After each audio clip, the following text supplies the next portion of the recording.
Welcome to the Mobile Workforce Podcast, where we sit down and have real conversations with business leaders that have been where you are. During these interviews, we'll dive into what it takes to improve systems and champion processes that maximize performance.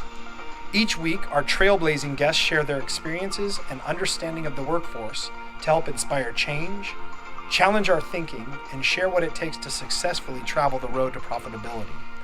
Now here's our host, co-founder and chief evangelist of About Time and WorkMax, Mike Merrill. Hello and welcome to the Mobile Workforce Podcast. I'm your host, Mike Merrill, and today we are sitting down with my friend and our customer, Josh Edwards with Expedition Contracting. How you doing today, Josh? I'm good. It's been, it's hot. We're in Arizona. Yeah, we're in your office, Yeah, right? We're in my office, which is nice right Your now. comfortable chairs. Nice, cool, yeah. Nice red chair. So you and I were talking a few weeks back and talking about a visit to just come by and check in on you and see how things are going. And we were having a pretty interesting conversation, and I thought, it might be fun to bring you on the podcast and just talk about your journey in construction and a little bit of your history and what makes you tick in your mind. Even though you're not a huge shop, you are invested in technology. Technology's been important, right? Yeah, it's been huge for us because I know early on when any business owner first starts, you're just trying to figure it out. Still trying to figure it out. Right, I don't know if you figured it out yet, but I'm working on it. Yeah, so am I. It's an ongoing thing. But I think early on I really figured out that technology was going to make life easier. I didn't want to have to. I was just tired of writing everything down and trying to remember how to write everything down and whatnot. And you know how that goes. When you do that, you forget stuff. So Technology I've learned it's real simple. Initially it was just sending emails right away, to myself or to my wife who was working in the office at the time. Just to try to make things easier for life for us. And mobile phones, smartphones, apps have been amazing. So that's been a journey all on its own, as you obviously know. Yeah, for sure. Yeah. So how long have you been in business right now so far? We're close to 15 years now, which is, it doesn't feel like 15 years. It feels like don't blink. 6 months. Yeah. So it went fast. That's for sure. Yeah, so let's talk about that a little bit. So you, from what I understand, you pretty much got into construction right out of high school. Is that kind of? Yeah, my dad owned a little electrical company, and I figured out early on that I was tired of crawling through attics that were 150 degrees in Phoenix, and I wanted to work smarter, not harder, and so I decided to go apply for some builders, and I ended up becoming a superintendent for a couple different companies, and then eventually started my own company, which was the ultimate goal.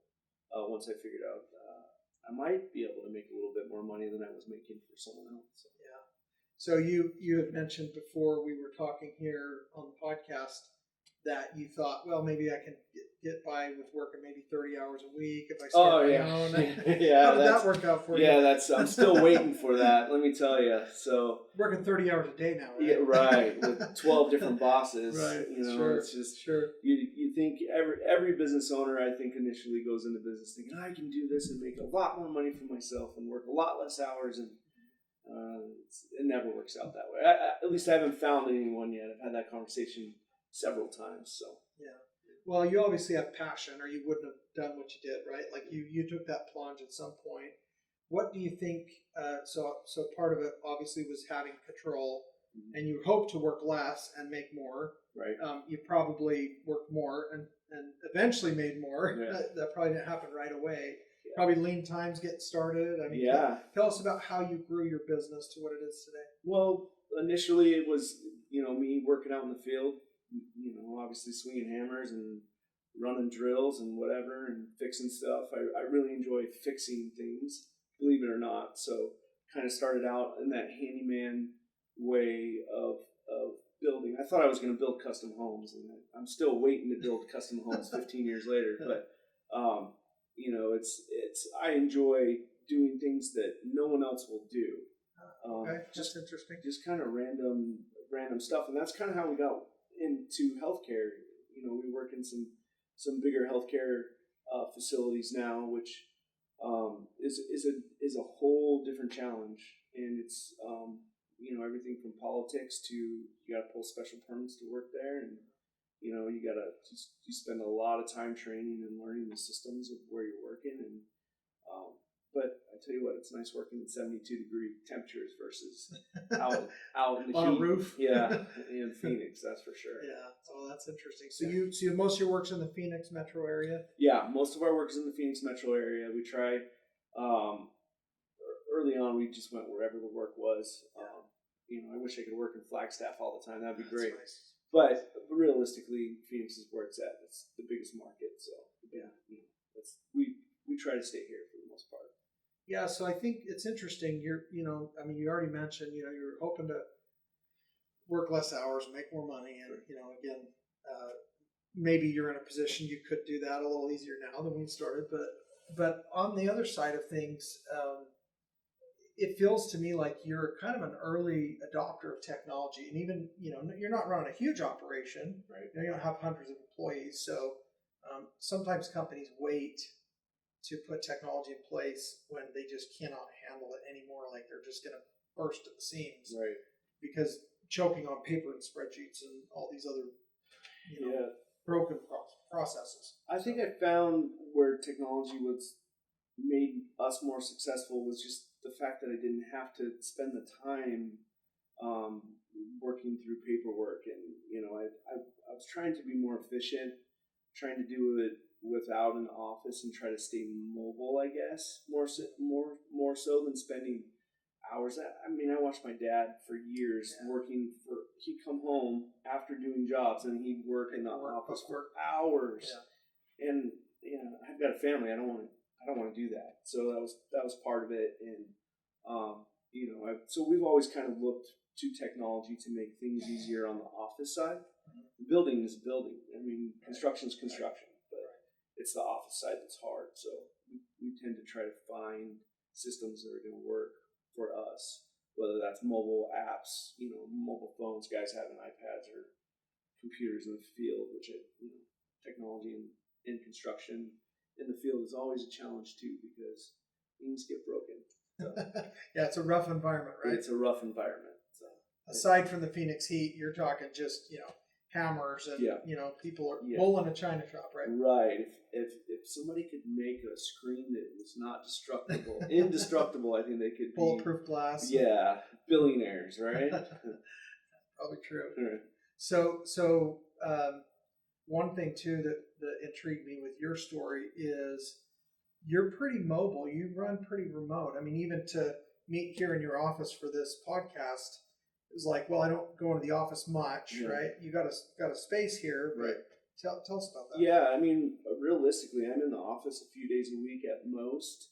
I'm really out. I'm out, shaking hands and kissing babies. Really, it's, I feel like a politician sometimes, but realistically, I'm doing what I need to do as a business owner. I'm trying to, make connections and networking. Yeah, networking. And as you know, as a business owner, you're always selling. So it's you don't want your clients to feel like every time you're there asking for money or something. Right. But at the same time, you're always just trying to help and realistically talk up your company, and you're trying to get that next job for your employees. Yeah, so that's really what we do. So I've been able to spend more time doing that.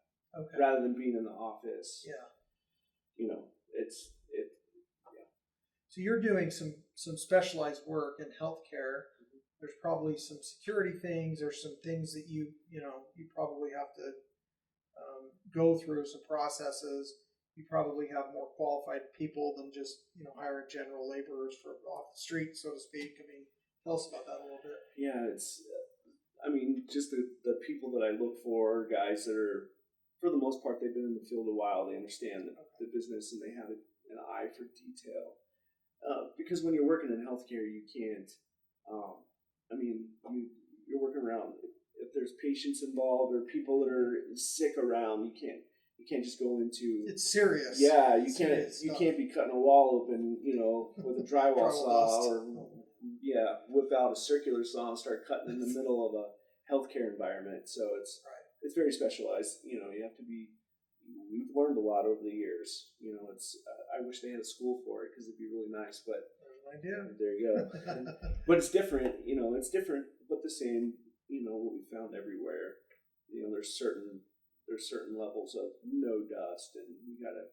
You know, there's all kinds of crazy HEPA filtration things that you have to know to work in that environment. So. And maybe different hours, right? At times. 24/7, 365 days a year. Yeah. So, Okay. which is really nice. I mean, you know, on the technology side, like being able to do time tracking in the field through apps is great.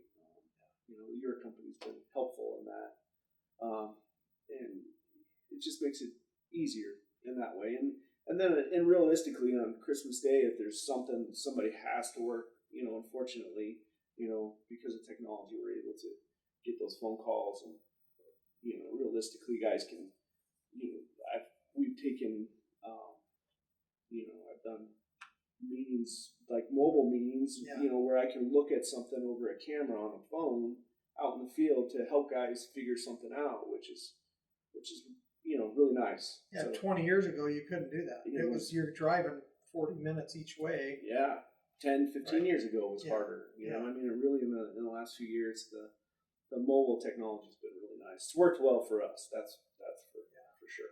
Well, and I know with our company, I mean, you partnered with us about 6 or 7 years ago. It's been, you know, almost the onset of our cloud solution. So you were a real early adopter, and I think you even looked at our on-premise system, and you were more leaning to the cloud. So tell me about that a little bit and why. Well, affordability. I think initially that's a great point. Yeah. was we could afford the WorkMax because it was a per user. Mm-hmm. You know, we were paying the license per user versus a huge system. We're not a big company, so server based and having a server. As we bring more employees on, our company, you know, our profits go up, so we're able to justify, you know, spending that money per employee versus having to buy a huge system. So that was huge right there. And then geofencing, because we're such a mobile company, we do work everywhere, knowing where guys are at all the time. You know, the accountability is great. Yeah. So, and that's even changed. I think when we first started with you guys, you know, geofencing was tough because you know, GPS people were freaked out about it. Who's tracking me? It's newer, right? It's new technology, and you know, people would complain their batteries on their phones were always dead, and you know, things to work through. But with technology, it's always that way. Yeah, and it keeps getting better. But you were early enough through the gate that I think you probably took a few of those bruises and lumps early, but you've been enjoying the benefits for a lot longer now that you did that, right? There's always a curve, so yeah, there's always a curve for sure. But yeah, and the nice part about it now is when we bring people on, you know, it's I think people are used to the technology now, so they're more apt to use you know, an app like the WorkMax app, like you know, and it's part of our company culture now. So people the guys in the field know that, hey, this is how we roll. This is how we do it. Yeah. So it's just part of it. So, which is great. Yeah. And it took a long time to get there because initially, you know, our older guys didn't want to use the apps. It's hard. Or guys who aren't comfortable with technology, they don't like it. You know, but now it seems to be kind of becoming part of that culture. It is the culture. Yeah, and you're hiring. It's, you know, a little older generation. Mm-hmm. It's not the young kids probably right out of high school super often that might be more used to the technology, right? These other guys are probably just a little bit different generation. Yeah, and it's funny because you get a kid, you know, 20-year-old kid right out of high school, or even, you know, kind of drops out of college or figures, hey, I don't want to spend a ton of money in college and I don't know what I'm going to do with my life. Those guys you tell them they got to get an app. They're like, okay, well, what's the name of it? And they've got it, and it's down, it's done. It's easy for them, but when I hire the guys that are in their 40s, you know, guys our age, they're like, oh, do I really? I swing a hammer for a living, not a phone or. Let me get my kids to help me get the app. Exactly. Can you hire me a laborer just to do my app stuff? You know, But yeah, then I think as the guys get used to it, I think that they've found probably because guys like you are designing it, and you understand that part. It's made it real simple for older guys to figure it out. Yeah. Because as an old guy, you got to be able to figure it out. Right? Yeah. Right. So what is it that you love about construction? You mentioned you'd like to do the stuff other people don't like to do. You're kind of in a niche-y, pretty specific, unique specialty. Yeah. So what is it about that keeps you captivated and attracts you? Probably, I don't like to do the same thing every day. If I had to go to an office and sit behind a desk every single day, I'd go nuts. I would be a bear at home. My wife would not like me. But so doing that, being able to figure things out, to fix things, really to help people who can't find a company or somebody to do it. A lot of times we'll do it, we'll jump in. It's kind of how we got into healthcare. Was somebody asked if we could do this, and I said, well, yeah, we can do the work. That's easy, but you're gonna have to learn all this other stuff along the way, which we did. So yeah, I had a funny story actually about this. One time we had this. We were working at this facility where they use a special substance, and somebody spilled it, and it happened to be a radioactive substance. Oh, yeah, really? So yeah, and it was and they had tracked it out through this facility, and they couldn't find anybody to do any of the work, to get it done, and I mean, we're not government, so we don't deal with radioactive stuff. Right. But it was like, hey, we just need some flooring, this special flooring. We met with some scientist people, and they're like, okay, this is, they had the Geiger counters and all that stuff, wow. And they're like, hey, you got to wear these suits, and they explained everything to us, and we're like, okay, and it took us, a day to do that cleanup, and really it's not like we were cleaning up like sucking up nuclear sludge or something. Green footprints off of the tiles. Right, some little drops in this flooring that we had to remove and clean up, and then just, we did that kind of work. And that's the most random one that we've ever done. Wow. But, yeah. Hopefully nobody from my insurance company is watching this right now. I don't know. Yeah, right. So we don't. The nuclear waste writer? Yeah, no. And it's after that, we're like, I think we probably shouldn't do that kind of work again. But, for instance, that's the kind of random work we do.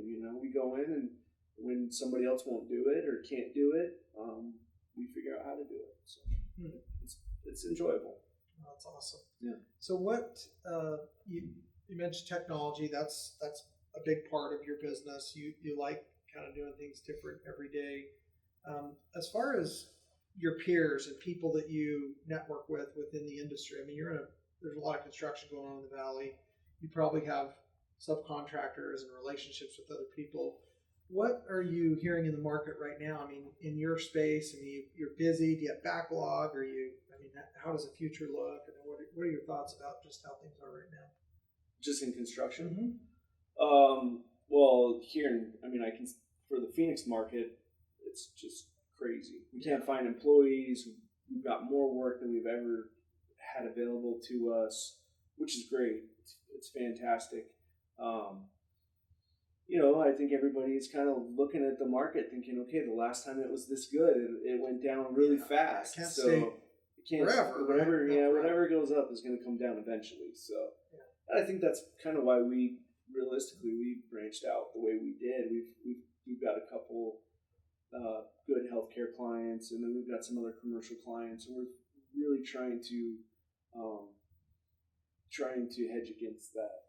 That downturn. If the economy turns down, we're hoping that one of the other market sections of our company will. And they make it sound like we're a huge company, but we're not. We have 11 field people, and there's 3 or 4 of us in the office, so we're 15 essentially or under.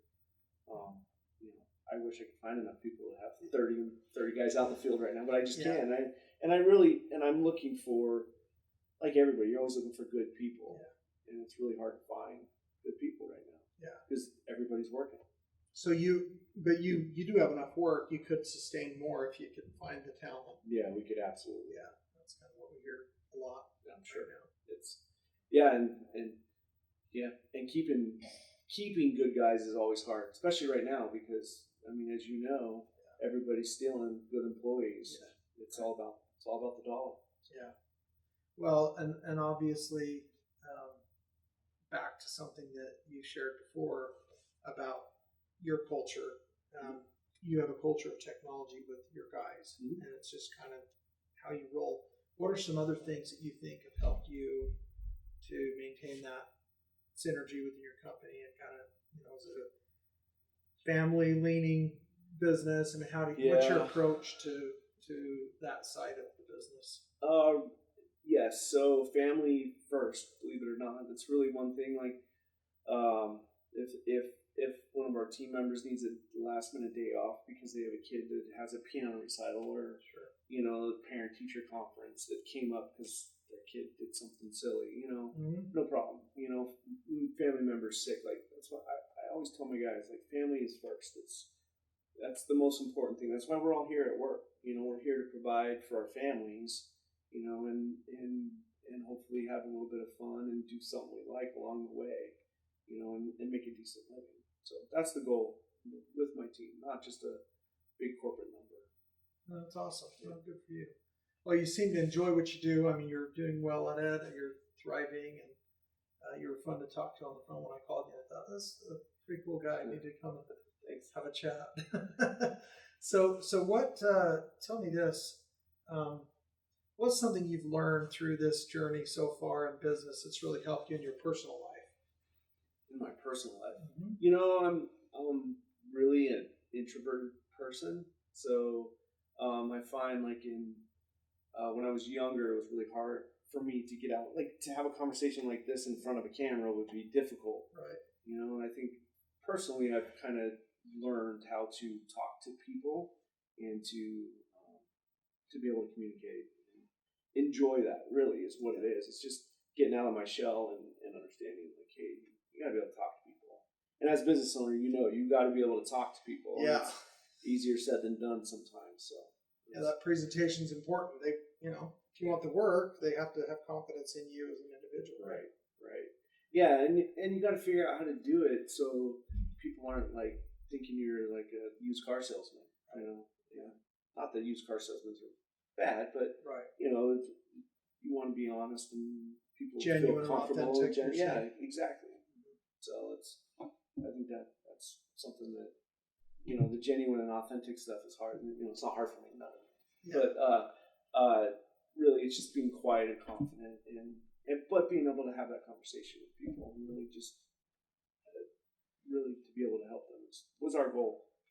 See, and I think too, especially in the specialty that you're in, it's important that your guys are that way too, right? They've got to present for your company, right? This isn't a concrete site out in the West Desert, right? Right. It is definitely something that has been it's an ongoing challenge because, and I tell my team all the time, like image is everything where we're at, because when you're working in a corporate setting or you're working in a healthcare setting, if you come to work looking like rough, people aren't they're not going to call you back because they're just not comfortable with that. So having guys that are dressed nicely, or construction workers realistically that have a collared shirt on or a nice t-shirt and a pair of jeans and some work boots, and then to be able to have a conversation with them is huge. To be able to communicate with them and feel comfortable, is really it. So do you have training? I mean, is it more just your culture and just the people you choose that are already that way? I mean, what's your secret? Yes and no. Yes and no. So culture is huge, and it's one thing that I'm constantly telling the guys is out in the field. Anytime we have a company meeting, which is nice. Zoom has made those kind of, we do a lot of that stuff through phones now, where we don't have to bring everybody into the office technology wise. But it's constant. Like, hey, image is everything. Make sure you're taking care of your clients. It's really getting back to the old ways of if you have a client that's this might sound old fashioned, but yes ma'am or no sir or thank you. Thanking clients for the work realistically is huge. I think people forget that we're getting paid by someone to do that job. So it's important that we remember that, and that we're not God's gift to those people that are paying us to do the work. We're, that client is a gift to us, and we need to treat them that way. And when you do that, I think you get repeat business, which we have. That's great. So your guys are appreciative, and they let the customer know that. They do, and yeah, I love that. yeah. It's customer service is big. So. Cool. So the last question I'll ask. So what is Josh's superpower? Like, what's the thing that you just, you're just good at it? What is my superpower? Yeah. Could be personally or professionally. What's something you've really figured out that served you well?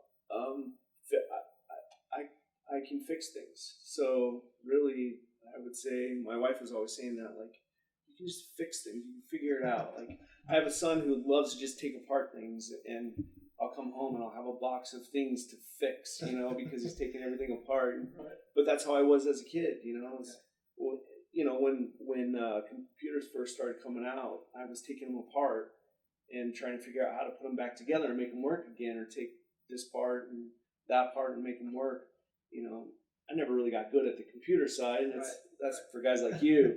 But in the field, it's real nice.